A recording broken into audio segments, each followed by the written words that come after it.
There is a landscape feature you can find in almost every rural county in America. And once you learn to read it, you cannot stop seeing it. A low bank of earth running through a field. Straight, where nothing around it is straight. Flatter on top than any farmer would bother to make it, holding its grade so stubbornly that it slices through one hill and then rides across the low ground beyond on a fill 12 feet high. Trees have grown up along the flanks. At the bottom of the fill there may be a culvert, a small concrete arch with a date pressed into the face of it. 1904, 1912. Nobody built that to grow corn on. That is a railroad. It has not seen a train in 40 years. There are tens of thousands of miles of it out there, threaded through farmland and river valleys and the back edges of small towns. And here is the detail that does not fit the story most people carry around about American railroading. The country is not moving less freight by rail than it used to. Railroads in the United States haul more tonnage over longer distances than at any point in the industry's history. They do it on a network smaller than the one that existed in 1890. So this was not a collapse. Collapses do not require paperwork. Every one of those vanished miles was applied for, argued over, approved, and then physically removed by a crew with cutting torches and a work train, deliberately, by companies whose entire business was owning track. Why would an industry spend a century tearing out its own reach? Start with the size of what was lost, because the number is genuinely difficult to hold in your head. American railroad mileage peaked in 1916 at 254,037 miles of line. That figure counts route, not track, so it excludes sidings, yard leads, passing loops, and second and third main tracks. Add those in and the total ran past 400,000 miles. Roughly 1,500 separate companies operated the system, employing about 1.8 million people, more than any other industry in the country at the time. Today, the American freight network stands at just under 140,000 route miles. That is not a third. It is closer to 45%, and the survivors carry several times the freight the larger network ever did. Which points at something specific. The missing track was not removed because railroading failed. It was removed because the railroad had been built to a set of physical measurements, and every single one of those measurements changed. Start with the oldest one, because it is the strangest, and because it explains the geography of half the abandoned grades in the Midwest. Look at a century-old map of a grain state, and you will notice the towns are spaced with unnerving regularity. 6 miles, 8 miles, 7.5, over and over, county after county, a town with an elevator and a depot, then open country, then another town almost exactly the same distance down the line. That spacing is not an accident of settlement. It was engineered, and the unit of measurement was a horse. A farmer with a team and a loaded wagon had to reach the elevator, unload, and get home before dark. That working radius came out somewhere around 7 miles. So the railroads that opened the prairie laid their branches and platted their town sites to fit inside it. And the result was a network with a resolution finer than anything the country has built since. Thousands of miles of light branch line existed for no reason other than to put a wooden elevator within one day's wagon haul of every farm. For about 40 years, that was the correct answer. Then the farm truck arrived, and the 7-mile radius became a 70-mile radius, essentially within one generation. Think about what that does to a network. The geometry does not simply become inefficient. It becomes wrong. A branch line whose entire justification was the endurance of a horse is now competing against a machine that can drive past 3 elevators to reach a 4th offering a better price. Traffic on those branches did not disappear overnight, but it thinned year after year from a few loads a day to a few loads a week to a few loads a season. So why did the railroads keep them? Why does a company operate a line that loses money every time a locomotive rolls onto it? Because for most of the 20th century, it was not allowed to stop. An American railroad is a common carrier. that status came with genuine privileges, including the power of eminent domain that built the network in the first place. It also came with an obligation, and after the Transportation Act of 1920, that obligation acquired teeth. No interstate railroad could abandon a line, or even a portion of a line, without first obtaining a certificate from the Interstate Commerce Commission, finding that the abandonment served public convenience and necessity. In practice, that meant hearings. It meant shippers who used the line twice a year showing up to testify that they could not survive without it. It meant state commissions filing objections, towns hiring lawyers, and a federal agency weighing the injury to a county against the burden on interstate commerce, sometimes for years. The commission approved most of what reached it, but the applications that reached it were the easy ones. The process itself was slow enough and expensive enough that railroads simply did not bother contesting the hard cases, and so the network stayed frozen in a shape sized for horse-drawn agriculture long after the horses were gone. The numbers make the paralysis visible. Between 1920 and 1963, across 43 years that contained the automobile, the interstate highway program, and the total conversion from steam to diesel, American railroads managed to shed roughly 49,000 miles. Meanwhile, the losses on those lines never paused for a moment. That is the first change. Now the second one, which is more mechanical, and which turned a slow problem into a terminal one. The freight car got heavier. A branch line built in the 1880s or 1890s was built cheaply on purpose. Light rail, sometimes as little as 60 or 70 pounds per yard. Shallow ballast, or in places barely any ballast at all. Timber trestles instead of steel or concrete. That was sufficient, because the cars it carried were small. A wooden boxcar loaded with sacked grain put a modest load on each axle, and the track structure was matched to it. Then the industry standardized upward. The covered hopper replaced the boxcar for grain, and gross weight on rail climbed to 263,000 pounds, then to 286,000 pounds. A modern grain car carries more than 100 tons. The load on a single axle roughly doubled from what those branch lines were surveyed and ballasted to accept. Rail does not fail politely under that kind of punishment. It batters out at the joints, pumps mud up through the ballast, and works the ties loose until the gauge starts wandering. Bridges that were adequate for decades stopped being adequate all at once, so the branches got left behind by the railroad's own equipment. Well into the 1970s, there were lines in Iowa, Minnesota, and the Dakotas still loading grain into boxcars, not out of nostalgia, but because the track and the bridges could not accept a loaded hopper. Those cars were being retired from the national fleet. When the last of them went, the line went too, unless someone was willing to rebuild it. And rebuilding was never a small number. To bring a light-density line up to modern axle loads means new rail, new ties, new ballast, and, most expensively, bridges. Studies of short-line networks in grain states have put the cost of upgrading a few thousand miles of track and its bridges in the hundreds of millions of dollars, against traffic densities that could never repay it. That is a brutal piece of arithmetic, and it produced a specific kind of decision, not a dramatic one. A branch line rarely dies on a particular date. It gets a slow order, then a slower one, then service twice a week instead of daily, then a note in the annual report, and eventually a filing. Which brings us to the third measurement, and the one that finished the job. The train got longer. Consider the economics of a local freight in 1955. A crew signs on, takes a locomotive out onto a branch, runs 25 miles, sets out 2 empties, picks up 3 loads, and comes back.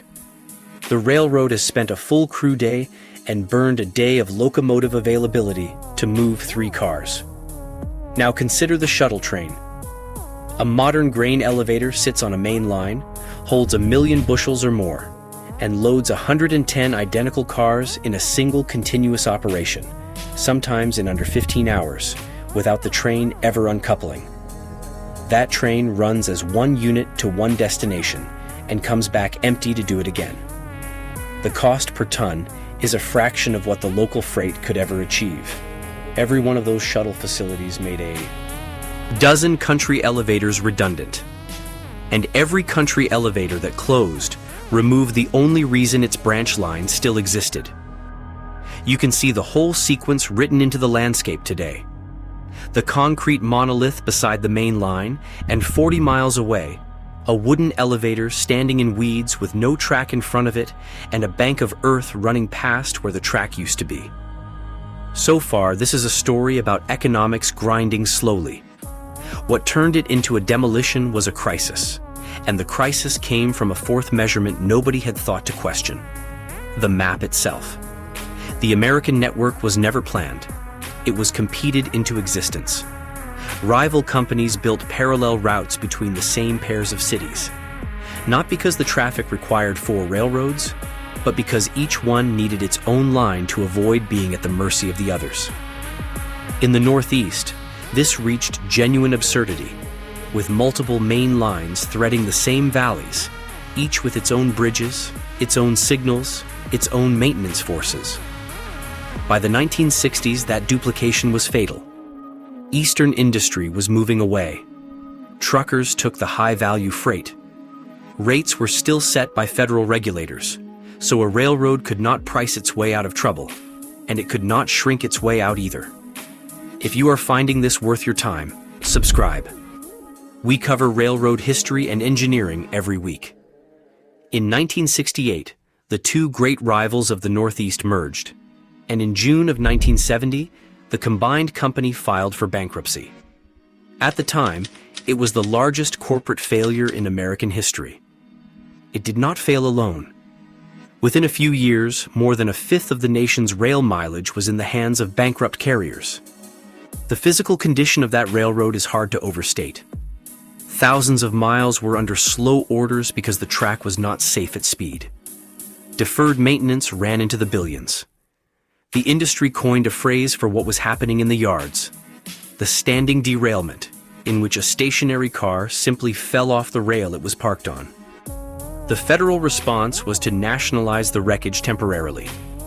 Legislation signed in 1974 created a planning body, and in 1976, the viable pieces of 7 bankrupt railroads were consolidated into a single government-backed corporation. Its mandate was explicit, and by the standards of the previous half-century, radical. Keep what pays. Shed what does not. It shed enormously.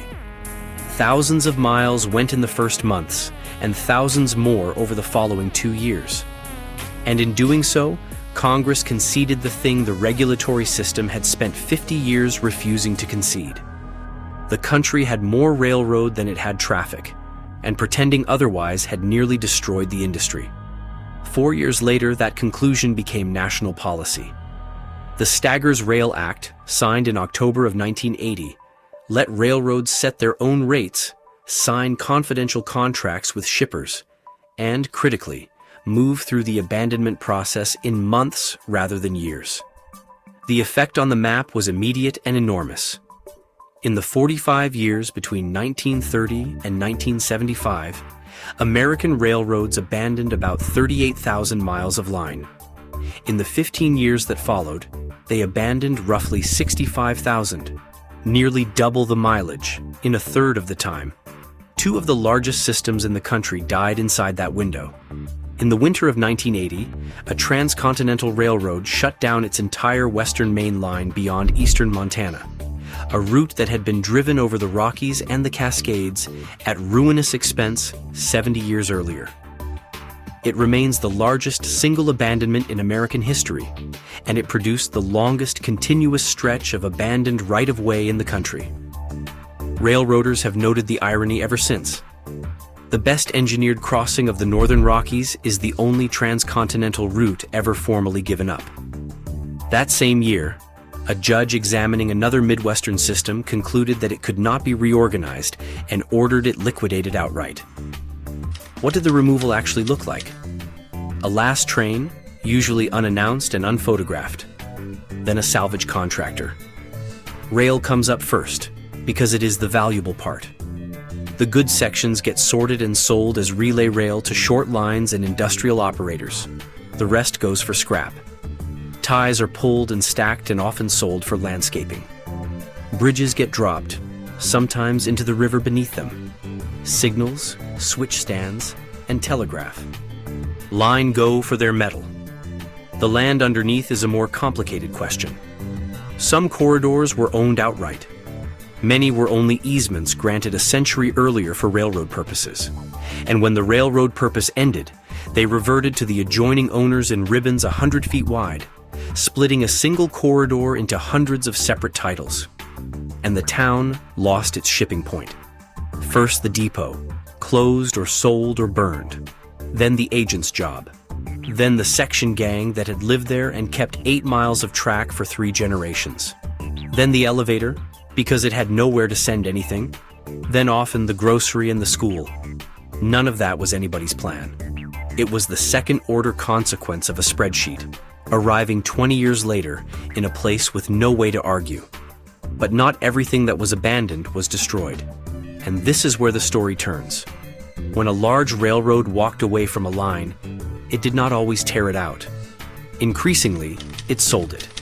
Deregulation created an entire industry of small operators, buying up branches that a national carrier could not run profitably, but a lean local company could, with a couple of second-hand locomotives, lower costs, and a willingness to switch a customer on a Saturday. There are roughly 600 short line and regional railroads in the United States today, and they operate somewhere near a third of the country's route miles. A great deal of the network that survived the demolition survived because somebody smaller bought it. Congress also invented a way to keep a corridor without keeping a railroad. In 1983, it amended the National Trails System Act to allow something called rail banking. A railroad and a trail sponsor can agree to convert an out-of-service corridor into a trail, and in the eyes of federal law, that corridor is not abandoned. It is held. The easements do not revert. The right-of-way stays intact and in one piece, and if a railroad ever needs it again, it can be reactivated. Thousands of miles have gone into that arrangement, spread across most of the states. Some of the most popular trails in America are, legally speaking, railroads that are simply not running trains at the moment. It is a strange and quietly optimistic piece of law. A country that spent a century failing to admit which lines it did not need also built a mechanism for admitting it might be wrong, because the pressure has not stopped. The 286,000-pound car is still working its way through what remains. By the estimate of the short line industry's own trade association, only about half of the track and roughly half of the bridges on those small railroads can carry a fully loaded modern car, which means the same choice that killed the branch lines 2 generations ago is sitting in front of hundreds of operators right now. Rebuild or file. And a corridor is not a thing you can put back. Track can be relayed in a season. A right-of-way, once it has dissolved into private lots and highway crossings and subdivisions, is effectively unrecoverable. Whatever the American rail network is going to be in 100 years, it will be drawn inside the lines that survived the last 40. So the next time you are driving a county road and the ground beside you rises into a low, impossibly straight bank of earth, look at it properly. Notice how it refuses to follow the terrain. Notice the cut through the hill that somebody paid for with dynamite and horse-drawn scrapers. Notice the culvert with its date and the way the trees stop in 2 parallel lines. That embankment was not built for the country that exists now. It was built for a farmer with a team of horses, a wooden boxcar holding 40 tons, and a train that stopped in every town. Every one of those things has since been replaced by something bigger, and the earth stayed exactly where it was.